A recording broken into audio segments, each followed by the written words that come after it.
एक गांव में नदी के किनारे दो बहनें रहती थीं। एक थी बहुत भोली, सहनशील और मजबूर, कमला, और दूसरी थी अमीर होकर भी दिल से गरीब, माया। कमला की जिंदगी गरीबी, बीमारी और मजबूरी से भरी थी, जबकि माया के पास दौलत थी, लेकिन इंसानियत नहीं। हर दिन एक बहन मेहनत करती रही और दूसरी लालच में अंधी होती चली गई। लेकिन किस्मत तब करवट लेती है जब इंसान टूटकर भी सच्चाई और धैर्य नहीं छोड़ता। यह कहानी है मेहनत और सहनशीलता की जीत की, और लालच और जलन के विनाश की।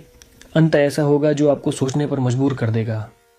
एक गांव में नदी के किनारे दो बहनें रहती थीं, बड़ी बहन कमला और छोटी बहन माया। कमला बहुत गरीब थी। उसका पति लंबे समय से बीमार रहता था और घर की हालत खराब थी। मजबूरी में कमला रोज अपनी छोटी बहन माया के घर काम करने जाती थी। माया की शादी एक अमीर व्यापारी से हुई थी, लेकिन माया बहुत कंजूस और लालची थी। हर सुबह कमला अपने घर का काम निपटाकर माया के घर पहुंचती। माया उसे डांटती और पूरे दिन घर 10 बजे तक काम करती, कि सफाई, बर्तन, रसोई सब काम करवाती। काम के बदले माया कभी भी पैसे नहीं देती, बस बासी या टूटा फूटा खाना थमा देती। कमला सब सहती रही, क्योंकि उसके लिए अपने पति और बच्चे का पेट भरना सबसे ज़रूरी था। एक दिन माया के घर बहुत बड़ा आयोजन हुआ।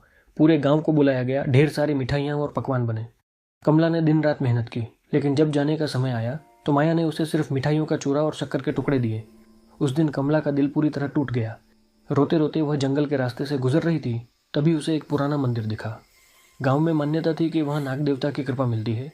कमला ने सच्चे मन से अपनी पीड़ा उनके सामने रख दी। उसने कुछ नहीं मांगा, बस दुख से मुक्ति चाही। नाग देवता ने उसकी करुणा सुनी। जब कमला घर पहुंची और पोटली खोली तो एक चमत्कार हुआ। मिठाइयों के टुकड़ों की जगह वहाँ ढेर सारी ताज़ी मिठाइयाँ और पकवान थे। इतना ही नहीं, उसका घर धन दौलत से भर गया और उसका बीमार पति पूरी तरह ठीक हो गया। कमला समझ गई, यह सब नाग देवता की कृपा थी। कुछ ही दिनों में कमला का जीवन पूरी तरह बदल गया।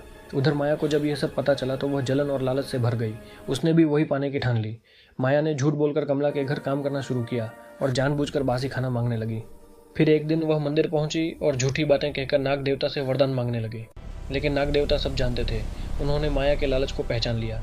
नाग देवता ने उसे श्राप दिया। उसका आलीशान घर झोपड़ी में बदल गया और सारी दौलत पत्थर बन गई। माया का घमंड, लालच और ऐश सब खत्म हो गया। कमला अपने परिवार के साथ शांत और खुशहाल जीवन जी रही है। उसका पति स्वस्थ है, बच्चा मुस्कुरा रहा है। पीछे से मंदिर की ओर से हल्की दिव्य रोशनी आ रही है और आकाश में संदेश झलकता है, ईमानदारी, धैर्य और सच्चाई की जीत।